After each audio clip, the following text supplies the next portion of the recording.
Today we're going to be talking about special kinds of angles. And the first kind of angles we're going to talk about are complementary angles, which are two angles whose measures have the sum of 90 degrees.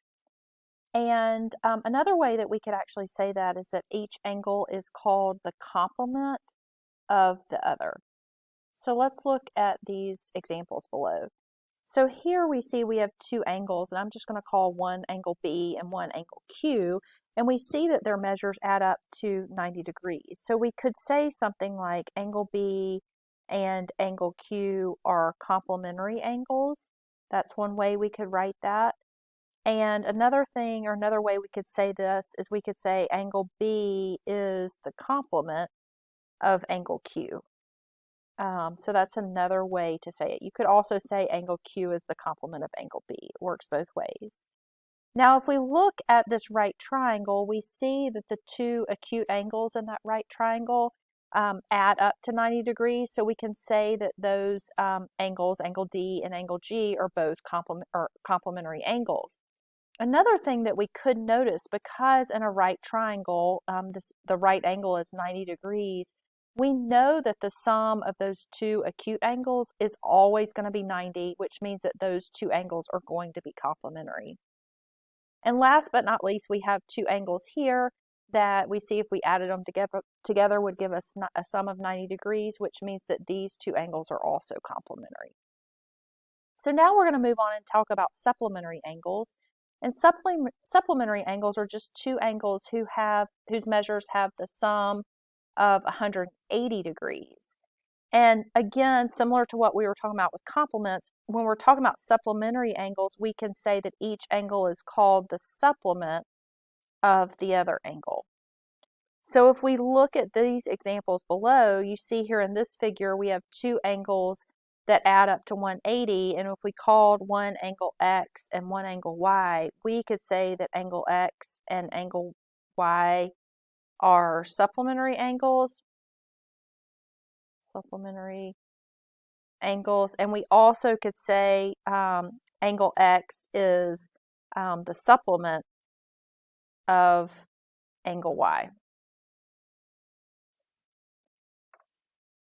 Now, the big thing to know is that when we're talking about a proof, if we wanted to use a reason being the definition of supplementary, the time that we would use that is if we're told two angles are supplementary and we use that information to say that the two angles add together to equal 180 degrees.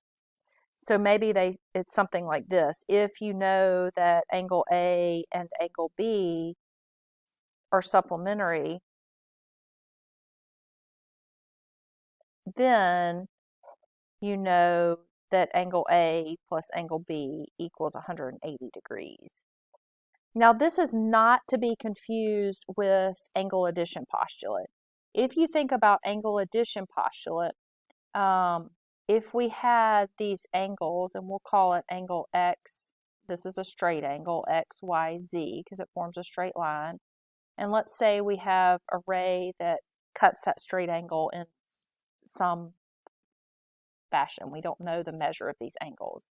Using angle addition postulate, we know, again, this is angle addition postulate, we know that angle XYW plus angle WYZ equals 180 degrees because it forms a straight line or a straight angle. That's different from using definition of supplementary. We're only going to use definition of supplementary if we're told that two angles are supplementary, or if we somehow need to prove that two angles are supplementary. Okay, so now the next kind of angle that we're going to talk about are vertical angles. And vertical angles are just two angles such that the sides of one angle are opposite rays to the sides of another angle, which is a lot of words here, but really they're just angles that are across from each other. And what we know is that when two lines intersect, they are going to form two pairs of vertical angles. So let's look at this example here. in this figure over to the left, we see that they're vertical angles. You see that you have two segments, this segment XY and this segment NM, that intersect, and they form these two angles that are congruent. Now, if you look at the next figure where you have angle C and angle D, these are not vertical angles, which means they're not congruent. And the whole reason for that, we do see that that segment PS is a straight line, straight segment where you've got opposite rays. But this other segment that starts at G and then continues to F, it's not straight. And so because of that, these angle C and angle D are not vertical angles. Now, if we look at this figure over on the far right, I want you to look at that, pause this for just a moment, and see if you can find the two pairs of vertical angles. You should have ended up finding that angle 1 and angle 3 are vertical angles, and then we see that angle 2 and angle 4 are vertical angles. Which brings us to our theorem that we're going to learn here in this particular section, and that is that vertical angles are going to be congruent. If you want to call this theorem by a name, you can either say vertical angles theorem, and you could even abbreviate that as VAT, or you could say vertical angles are congruent when you're using that in a proof. So let's take a look if we wanted to actually prove this theorem. Remember, theorems can be proven using definitions and other postulates. And we're going to prove this. So we are proving the theorem here. And in this figure, we're told that angle 1 and angle 2 are vertical angles, which we can see that by looking at the figure. So that's going to be our first step, which is given. Angle 1 and angle 2 are vertical angles. And then we're going to go through proving that angle 1 equals angle 2. And to do that, we're going to use first our angle addition postulate. And if we use angle addition postulate, we know that angle 1 plus angle 3 equals 180 degrees because it forms that straight angle or straight line. And we also know that angle 2 plus angle 3 equals 180 degrees. So now what we can do is actually do some substitution. And we could say that angle 1 plus angle 3 equals angle 2 plus angle 3. Now remember, ultimately we're trying to prove angle 1 equals angle 2. And I notice here that I have angle 3 on both sides. So I'm going to want to do a step to say that angle 3 equals itself by the reflexive property.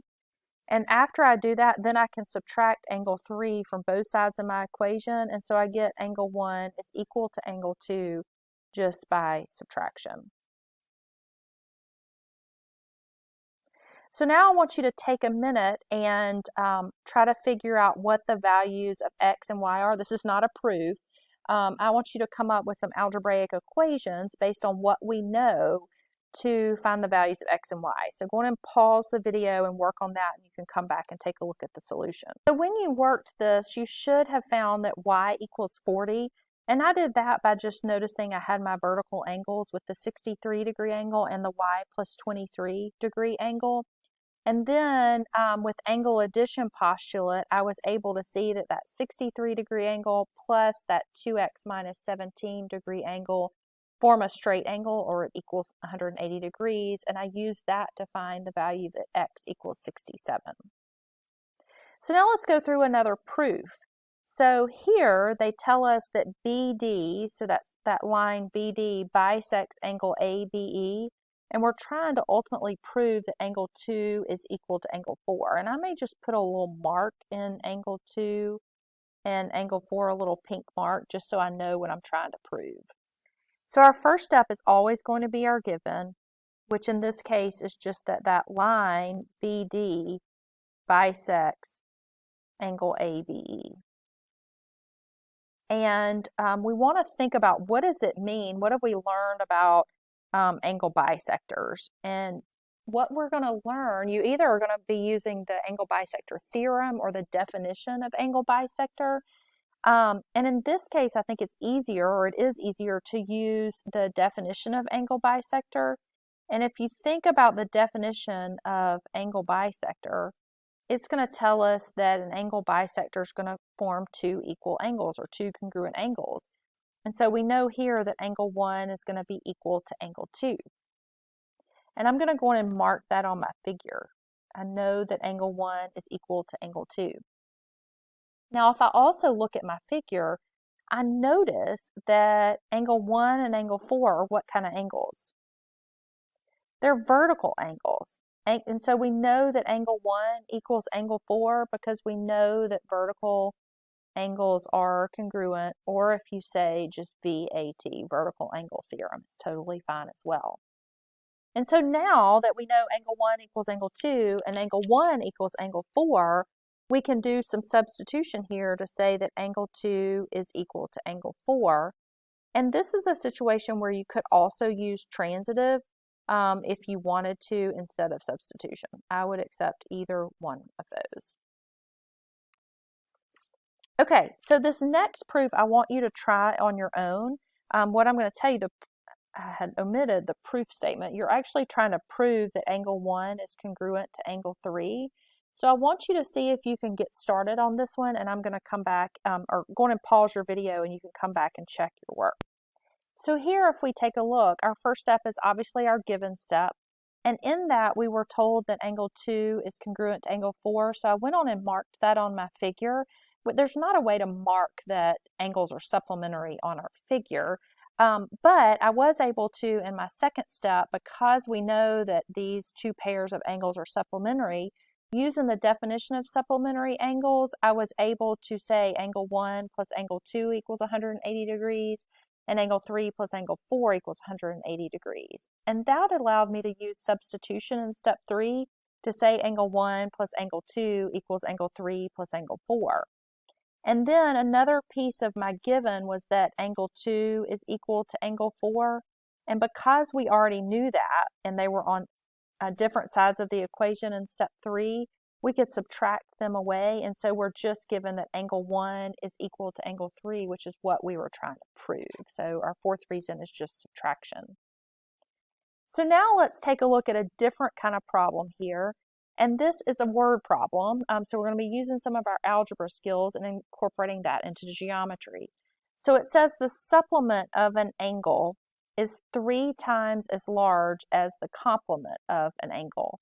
It says find the measure of an angle. So our first step when we're talking about a word problem is we need to define a variable. And so I'm going to say let x equal the measure of the angle, of an angle. Now, we're also going to need to come up with what the supplement of this angle is in terms of x.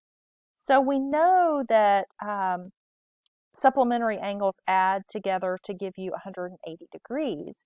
So if we're talking about the supplement of this angle, we could just say it's going to be 180 minus x, which means our complement is going to be 90 minus x. And I want you to think about it as you're talking about the supplement. If I told you that this right here was x, then the supplement of the angle is just going to be 180 minus x. And likewise, if this is a right angle and I know this piece right here, this angle is x, then I know this angle right here has to be 90 minus x. So now I can use this information to create an equation.